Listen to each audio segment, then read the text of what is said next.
Okay, today we're having a look at the Star Wars Micro Galaxy Squadron Chase variant. The first one on the channel. This is the ATST Raider with the Klatooinian from Mandalorian.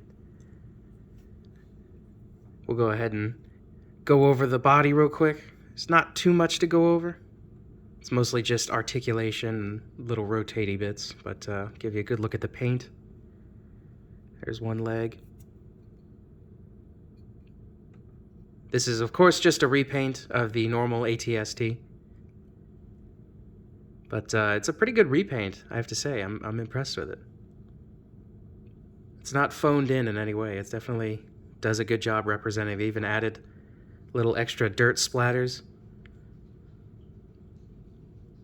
I'm very impressed with the paint on this one.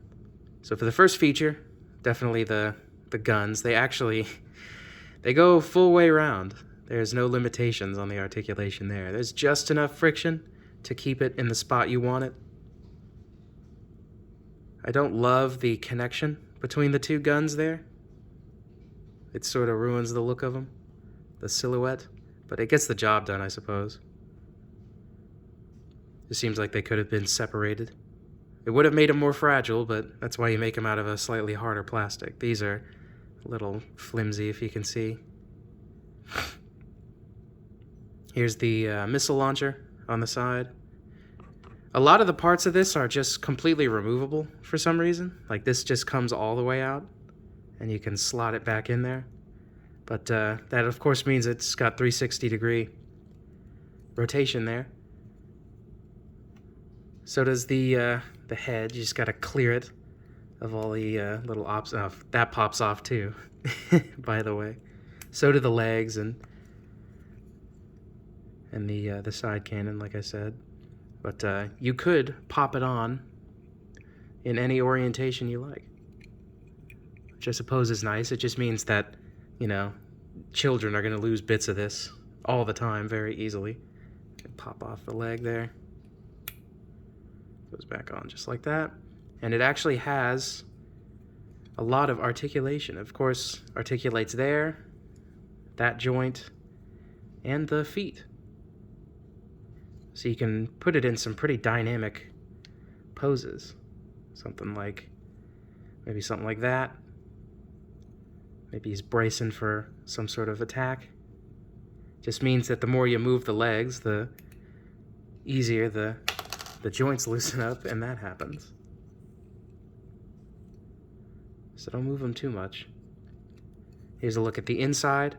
You can just push back on this little thing. There's no real locking mechanism. It just kind of sits there. So you can just push it back like that. And there's your interior.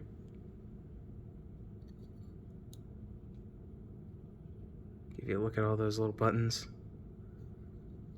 There's the controls. Now I remember the ATST being a two-seater from Return of the Jedi. And this is the Return of the Jedi version with the long face. Doesn't have the shallow head like the other one did in Empire.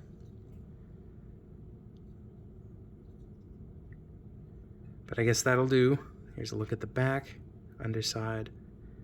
The actual sculpting and mold is quite impressive. It does, like most of the other ships, the mold is what's doing most of the work for the detail. The paint is sort of secondary on these.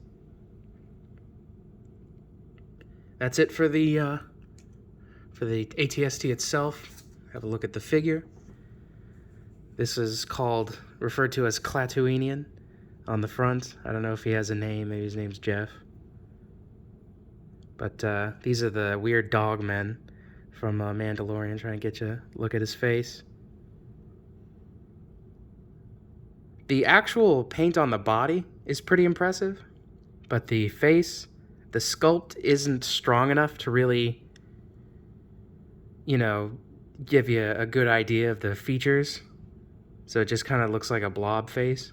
It may have benefited with a couple flecks of paint. But the actual paint on the body itself is pretty impressive. There. Characters with the robes. Just kind of have it going all the way down, and then, of course, you can fold them up. Go ahead and put them inside. there is no real way to secure him in there. So you just kind of plop him in there and, you know, simulate playing, and that's how he's going to look.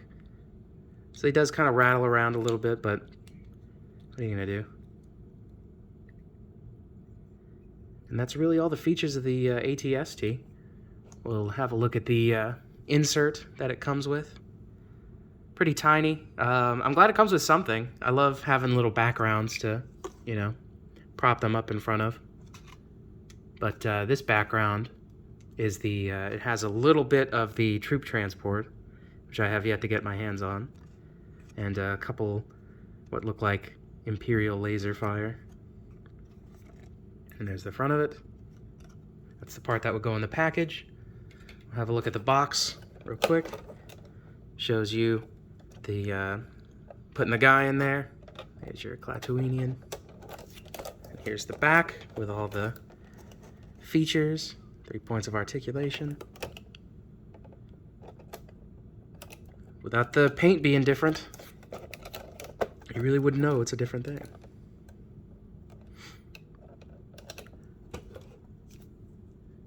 But like I was saying, I think the paint is pretty impressive on this one. I think they did a pretty good job. Let's compare it to the standard ATST. I think I prefer the actual color, the hull color of this one. This one is like a weird sort of like jaundice yellow, which is a little odd. It's more of a like a bluish gray in the film, Return of the Jedi. I think they call it a Hoth ATST, but the Hoth ATST has a completely different frame than this one. There's your paint comparison. But for a chase variant, this is exactly what I think chase variants should be. It should be just like a different paint job of something that already exists. I don't know that I agree with locking off, you know, entirely different molds to, you know, like a 1 in 500 or 5,000 chase variant that some people may just not ever be able to get their hands on. So this is the perfect chase variant for me. It's just a pretty cool paint job of an already existing mold. And that's our look at the ATST Raider. Thanks for watching.